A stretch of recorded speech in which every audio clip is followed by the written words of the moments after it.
ሰላም አለይኩም ወራህመቱላህ ወበረካቱ። ወደ ተከበራችሁ እንደምናቶች ሁላችሁንም ሰላም ያለው እንደዚሁ እዚህ ያላችሁ ወገኖች ሁላችሁንም ሰላም ያለው። ከዛ መቀጠል ቪዲዮ ለመስራት ትንሽ ስላልተመቸኝ ብዙ ቪዲዮ እየሰራው አይደለም። አውፍ እያላችሁ ግን አንድ ወንድማዊ ምክርን ብቻ ለማስቀመጥ ነው። ወንድማዊ ምክሪን ለማስቀመጥ ብቻ ነው። ሐቂቃ በእውቀትም ከናንተ ምንም እንደሚያንስ ምንም ተራ ሰው እንደሆንኩ አውቃለሁ። በእድሜም ከናንተ ከአብዛኞቻችሁ ሊያንስም ይችላለሁ። ከተወሰናችሁ ደግሞ ታላቅም ሊሆናችሁ ይችላል። ግን እንደ አንድ ተራ ወንድማችሁ ተመልከቱና አንድ ነገር ልናገራችሁ። ሚዲያ ላይ የምናየው ነገር ታውቁታላችሁ አይደል?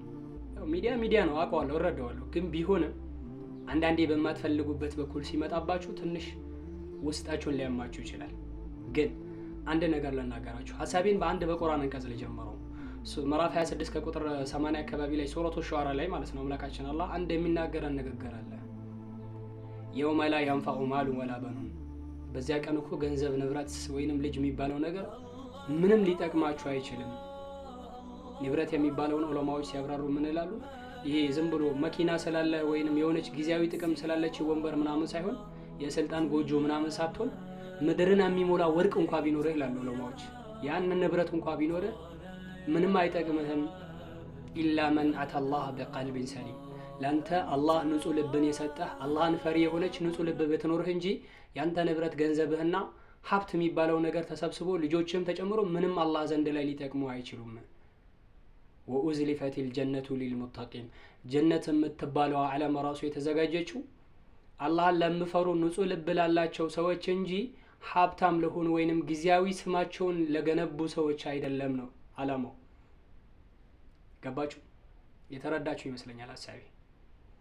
እዚህ ሚዲያ ላይ ስንመጣ የመጣነው ሁላችንም ዲናችን ለመጥቀም ለላኢላሃ ኢለላህ ጉዳይ ከሆነ ሐቅ ለመናገር ከሆነ ለሐቅ ለመታገል ከሆነ ውስጡ ላይ ጥቅማ ጥቅምን ካልፈለግነበት፣ ዘራችን፣ ጎሳችን፣ ክብራችን ካልፈለግነበት፣ ቋንቋችን፣ ከለራችን፣ የሰውነት ግዝፈታችን ካልፈለግነበት የሐቅ ጉዳይ ከሆነ አንድ ሰው ከአንድ ሰው አይጣላም፣ አይለያይም። ከዛ ውጪ ከሆነ ግን ሁላችንም አላህ ባስቀመጠልን ሚዛን ላይ ራሳችንን እንፈትሽ። በተለይ ሚዲያ ላይ እንሰራለን ብለን እንታገላለን ብለን እንጥራለን ብለን ያለን ወንድሞቻችን በጣም ጥንቃቄ እናደርግ። እኔ ከልክ በላይ በዝቶብኛል። ብዙ ነገራቶችን በተረጋጋ መንገድ ለማየት በሰከነ መንገድ ለማየት እንሞክራለን፣ እንጠራለን። ነገራቶቹ ከአቅም በላይ ሲሆኑባቸው የግድ ወደ ውጪ ይወጡባቸዋል። ያኔ መጨነቃቸው አይቀርም እና በጣም እንረጋጋ። የተገናኘ ነው የላኢላሃ ኢለላህ ገመድ ያገናኘን ከሆነ ያቺ ገመድ እንደማትበጠስ 100% እርግጠኛ ነኝ። ለምን ፈቀድ استمسك بالعروة وثقا لا انفصام لها والله سميع عليم ብሏል። ያቺ ገመድ በጭራሽ አትበጠስም ተብለናል። ያቺ የላኢላሃ ኢለላህ ገመድ ከሆነች የምትበጠስ እንዳልሆነች አውቀዋለሁ።